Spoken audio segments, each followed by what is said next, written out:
Let's talk about risk assessments. Risk assessments, it's something companies should do at least annually and when you have major changes.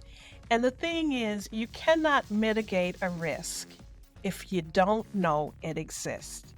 And a lot of times people don't recognize they have gaps, like gaping holes, chasms within their business because they've never actually evaluated where their risks are and where they're more vulnerable to something being exploited.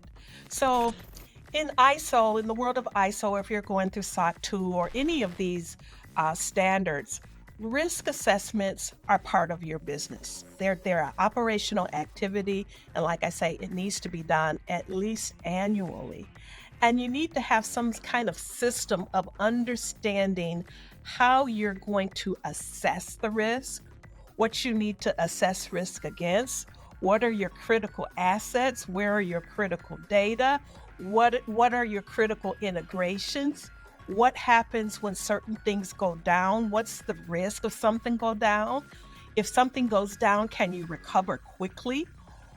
All of this information becomes more available to you when you do a proper risk assessment.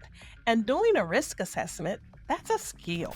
It's not something you're just going to wake up and like, oh, I'm going to do a risk assessment and you've never done it before.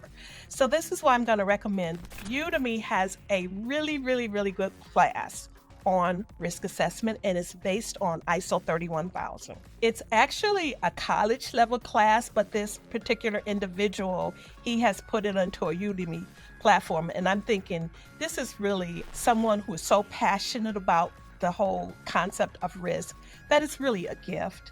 But I would not pay full price for it. Wait till it's on sale and get that class and go through it, because it's going to give you some real life scenarios of what a true risk assessment does, what it can do for your business, how to do it properly. When you think about how we handle our personal lives, there are certain regions now that are just dealing with inclement weather and all kinds of different things. Those are risks. But imagine if they didn't prepare for those. They just did this and pretended like, yeah, we don't get hurricanes. Yeah, we don't get mudslides. No, yeah, we don't get fires. And they did not put certain contingencies in place. They didn't have the insurance. They didn't have certain things in place to weather a disruption. In your business, there are risks. In our personal lives, there are risks. And the more prepared we are to evaluate those risks and just make some intelligent decisions, should I mitigate this? Should I just consider it later? Should I transfer it? One of the ways you transfer risk is maybe like with insurance or outsourcing it to another company. But that's all part of your risk assessment process. And the good thing about it is it will also show you where you might be putting too much effort into something that is a risk, but it's not a high risk.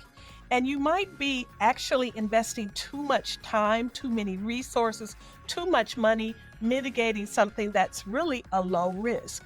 You want to invest your time, your effort, your energy, and your resources into identifying your higher risk items and then coming up with the contingencies for those high risk items. And again, I'm going to recommend the course on Udemy. It's very good, it's very entertaining, and it's very informative.